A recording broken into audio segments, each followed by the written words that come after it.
こんにちは、柴崎ですよ。ね、お元気ですか？あ、そう。それはよかったね。柴崎もおかげさまでね、今日も元気に絵を描いてます。また柴崎の動画ね、いつも見てくれて、そしてたくさんのね、コメントと高評価、本当にありがとう。もう柴崎も本当にやる気になります。またね、もし、よかったらね、チャンネル登録もね、よろしくお願いしますね。はい。今回のテーマはね、こちらです。はい。ねえ。前回一回やったんだけどね、とても面白い画材なんだよね、これ。オイルパステルと書いてあるけども、実はこれね、水彩のように描けるというね、もう摩訶不思議な画材なんだよね。で、これを使ってね、またね、新しい絵を今日描いてみますね。さあ、この効果がどんな風にね、発揮されるのか。そして、それを使って柴崎がね、どんな絵を描くのかね。では、最後までゆっくりご覧くださいね。さあ、それじゃあやってみましょうね。今日はね、とても面白い画材ね、ハーシーのオイルパステルという画材を使うんですけども、描くものはね、収穫の風景です。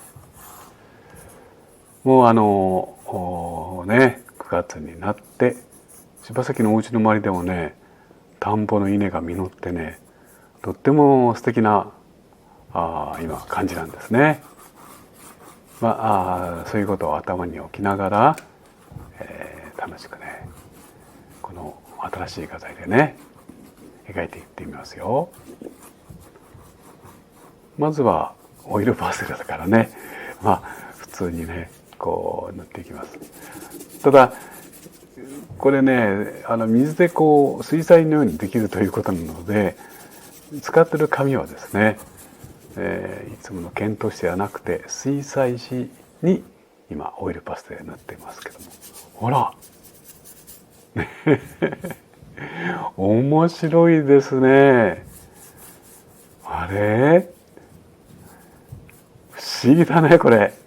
水でほらこうやって、あれ本当に水彩絵の具だね、これは。でもオイルパステルと言ってるからね、ほらこうやって普通にこう絵の具が取れるんですよね、色がね。これはもう完全に水彩ですよね。でもこう塗ると今度はオイルパステルだよね。面白いなあ、これは。新しいなんか体験ですね。はい、今空の雲を描いてますね。空にぽっかりとね、白い雲がね、こうあるんですけども、ほらこうやってね、それをこう水で伸ばすと、ほら雲が立体的になりましたか？いやいや、今日はこの収穫の絵を描く楽しみと同時に画材を楽しむ楽しみ、今日は2倍楽しみがありますね。こうやって水で洗ってこうも取れるんだから、これは水彩だよな。本当にこれがオイルパステルなのか。不思議不思議。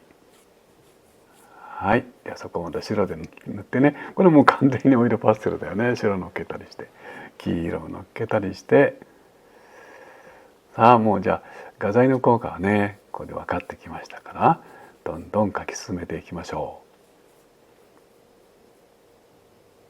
う。はい、もうね、今日収穫の風景だから、このその季節感とかですね、そういう天候とか時間とかですね、そういうこともやっぱり大事ですよね。だからちょっとこう空とかね、そういう表現にもこだわってます。はい、これが広い、ね、フィールドですね。はい、麦畑、今刈り取った後ですね、刈り取り跡が黄色くなってますけども、その黄色い空と黄色いフィールドの間をですね、円形の青紫が連なって素敵でしょ。そして黒で木を描いてます。黒に黄色を足すとね、またこれがとっても色が素敵なんですよ。ね、こうやって木描かれる方ね、黒の使い方参考にしてみてください。で他の色ですね。木が出てきました。こうやって塗って指でも描いたりするのは完全にクレヨンとかオイルパステル画なんだけどね。はい。でこっち牛さんですね。はい。もう収穫を終えてね、馬車にね、今日の収穫たくさん積んで、今ちょっと、農夫の方が一休み、そんな風景にしようと思ってます。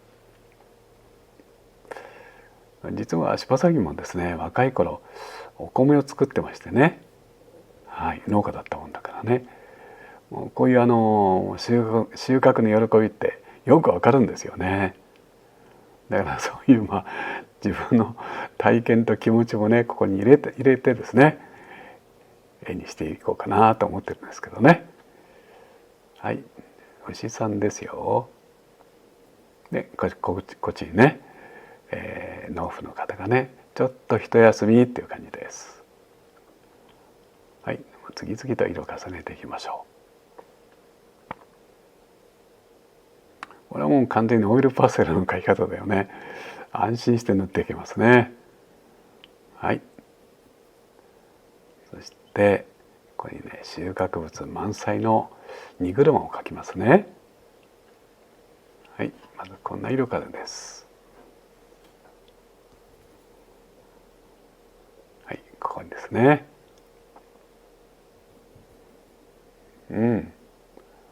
このオイルパステルもよく紙に乗っかりますね。描きやすいです。はい、次々と色を重ねて、今ね、馬車満載の収穫物ですね。はい。やっぱり農家の人にとってはね、本当にね、一年に一度のね、収穫ですからね、もう期待も大きいし、喜びも大きいですよね。はい、でこっちの方にですね、遠くのお家をちょっと描こうかなと思ってます。柴崎絵描く時ね、それこそ大きなイメージあるんだけどね、それから構図なんかも大体あるんですけどね、でもやっぱり同時にね、描きながらね、決めていく部分もあるんですね。それはまた面白いんですよね。そうね、道を散歩しながら、ここに花があった、ここにはね綺麗な石ころがあったとかね、そんな感じのね、そんな発見を重ねながら、同時にですね、絵がだんだん積み重なっていくと、そういうふうなやり方です。だからよく柴崎の絵を見るとね、最初の段階でなんだかよく分かりませんってねおっしゃる方いるんですけども、柴崎もそのね、各童貞の中でその都度発見を伴いながら絵にしていくって部分があるからね、ちょっと分かりづらい時もあるかもしれないですね。はい、そう言ってるうちに牛さんがだんだん見えてきたかなと思います。はい、ここら辺ちょっと明るい色かな。絵ってのはやっぱり明るい色暗い色、明るい色暗い色っていうそういう感じなんですね。サンドイッチのように描いていきます。はい、もう広いフィールドですね。ここ道描きますね、ちょっとね。はい、やっぱりちょっと道がね、ぐーっと手前からですね、右奥の方に行くっていうのは、そういう感じにすると絵に動きがあって楽しいと思います。さあ、もうこれは完全にオイルパステルがですね、どんどん色を重ねています。そしてここに馬車を描きますね。馬車の車輪です。はい。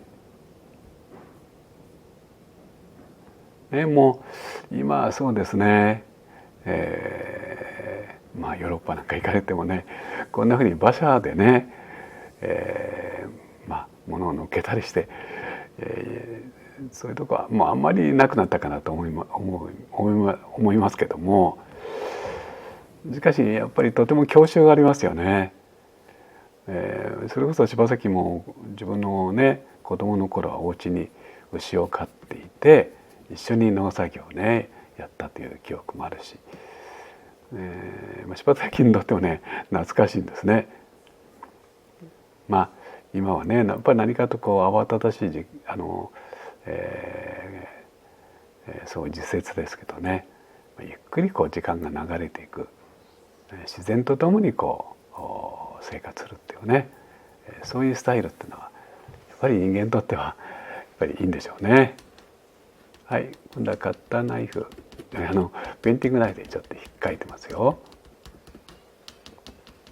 こんな感じです。ね、これも馬車満載の収穫物ですね。はい、引っかいてちょっと細かいですね。感じ書きます。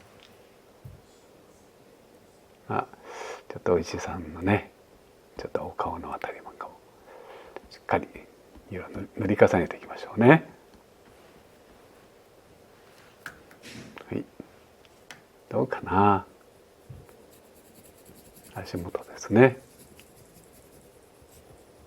はい、もう面白いよねこれ。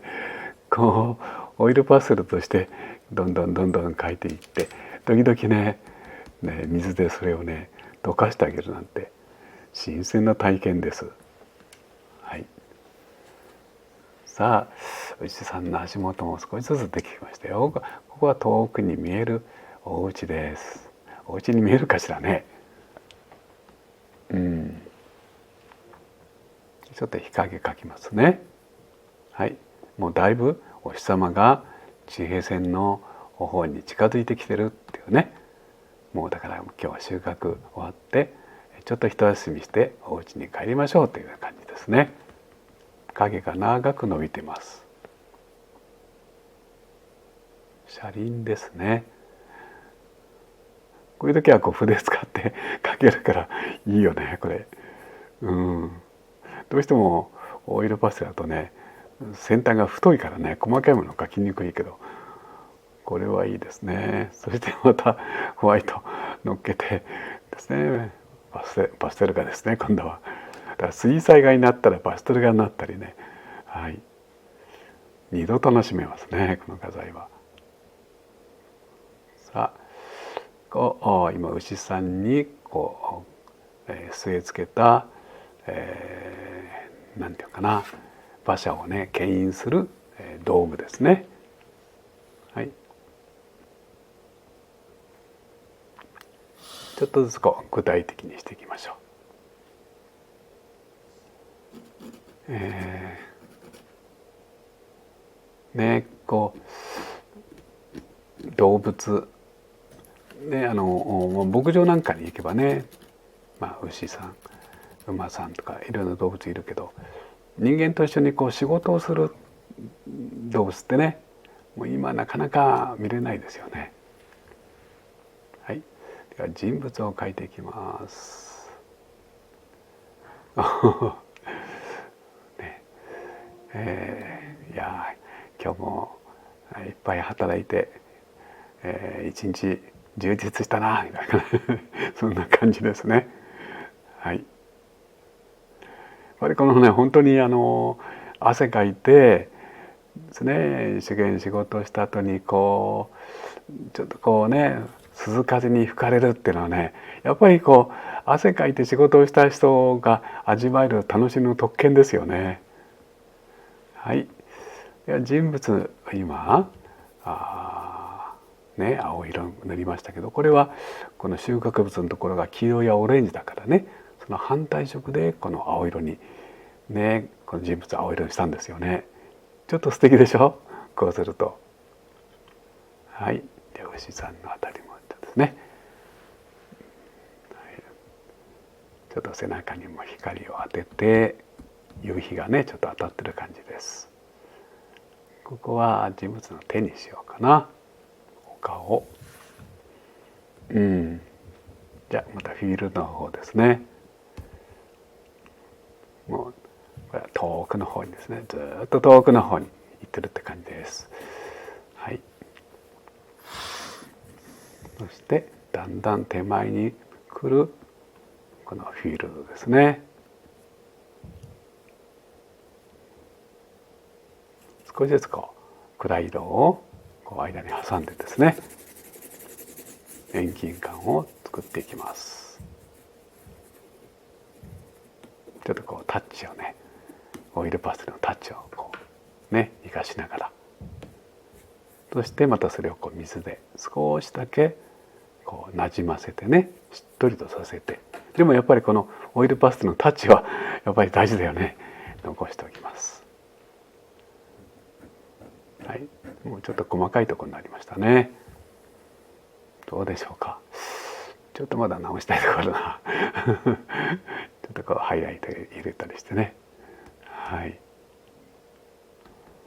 ここら辺かな。ちょっとここちょっと馬車も直すかな。はい、ちょっと車輪も直しましたからね。これでいいかしら。さあちょっとね全体を整理して、さあはい、収穫のね、風景ですね。はい、出来上がりです。はい、書き上がりましたよ。ね、これでしたね。どうだった？見ていて。面白い画材だったでしょ？それと同時にね、秋ということで収穫の風景です。はい。さあ、楽しんでいただけたら、もう柴崎もとっても嬉しいです。はい。ということでね、ここでちょっとお知らせです。柴崎はアートクレヨンのお教室をやってます。場所はね、ペンテル、本社さんなんですけどね、東京中央区にあります。ここのね、会場がね、広くてとっても素敵なんですよ。で、そこで、いつもね、その時その時のね、楽しいお題で一緒に、柴崎と一緒に絵を描くんですけども、ただ、人数制限があるんですね。ですので、どういう内容か、またどういう具合かは、この動画のね、概要欄にね、記しておきますので、そちらからちょっと覗いてみてください。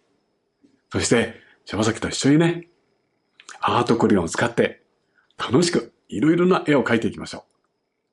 柴崎も楽しみになってますよ。はい。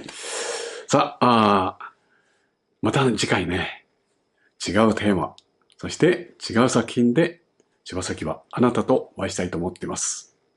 それまでどうかね、お元気でお過ごしください。はい。どうもありがとう。またすぐにお会いしましょうね。はい。失礼します。どうもありがとう。柴崎春道公式オンラインサロン、シバーツメンバー募集中だよ。シバーツなら YouTube では話せない柴崎の特別なライブ配信を月1でお届け。さらに専用のアプリでメンバー同士がいつでもつながって楽しくやり取りができる。もちろん柴崎も頻繁に書き込みやコメントを返しています。柴崎がリアルタイムで、水彩画の基礎をあなたに分かりやすく教えるオンライン水彩画講座。メンバーになると割引価格で受講いただけます。毎月柴崎から出されるお題でチャレンジするお絵描きの会。出来上がった作品は柴崎がオンラインで公表いたします。メンバーが一堂に会して楽しくおしゃべりできるオンライン交流会。毎回大盛り上がりで時間があっという間に経ってしまいます。さらに柴アツメンバーなら柴崎に直接質問のし放題。オリジナルグッズも特別価格でご購入いただけます。そんな柴アツのメンバーが先日銀座の画廊でグループ展を開催。たくさんのお客様にご来場いただき、素晴らしいイベントになりました。さあ、いかがでしたか？会社や学校、地元の人間関係とは異なるアートが大好き、描くことが大好き、そんな仲間が笑顔で集う場所。それがシーバーズです。詳しくは概要欄をチェックしてね。